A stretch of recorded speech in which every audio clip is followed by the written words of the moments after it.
Assalomu alaykum hurmatli obunachilar, biz sizlarga kelesdan shunaqangi zo'r uy topib qo'ydik. Ushbu xonadonimiz Keles Kirov dahasida joylashgan. Katta ko'chadan 500 metr kirganda, mana ko'chalarni ham ko'rsanglar bo'ladi. Juda ham keng.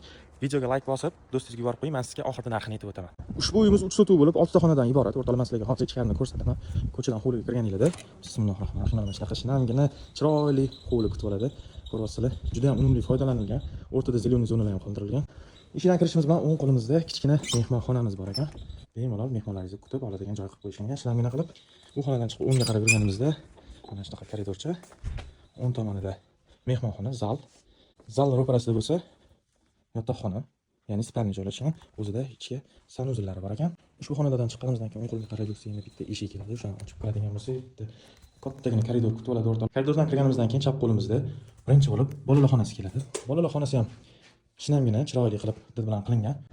Ota-onalar yotoqxonasi bemalol ko'rsanglar ham bo'ladi. Juda ham chiroyli qilib remontlardan chiqqan. Yonida yana xuddi shunga o'xshash bitta ota-onalar xonasi. Bemalol mana ko'rsanglar bo'ladi. Xonalarimiz ham juda ham keng. Ko'rib turganingizdek, bunaqa kichkina emas. Umumiy sanuzel bor. Bemalol ko'rsanglar bo'ladi. Hovlidan chiqib kelishingizni mana shunaqa eshik kutib oladi o'rtoqlar. Bu bo'lsa oshxonamiz, ayollarning sevimli joyi hisoblanadi. Bu yerdan kirganingizda orqa hovliga eshik qoldirilgan ekan. Bemalol ko'rsanglar bo'ladi. Mana o'rtoqlar, bu orqa tomonimiz. Ikkita yotoqxonamizga havo aylanishi uchun, yorug'lik tushib turish uchun ushbu hovli qoldirilgan. Oshxonamizning yonida yana bitta sanuzelimiz bor, o'rtoqlar. Ko'rsanglar bo'ladi. Hovlidan shuni ochib kelishingizni o'ng qo'lda men boya sizlarga aytganimdek podolimiz keladi. Mana ko'rsanglar bo'ladi, o'rtoqlar. Ichkarilari juda ham keng, juda ham unumli qilib foydalanishgan ekan.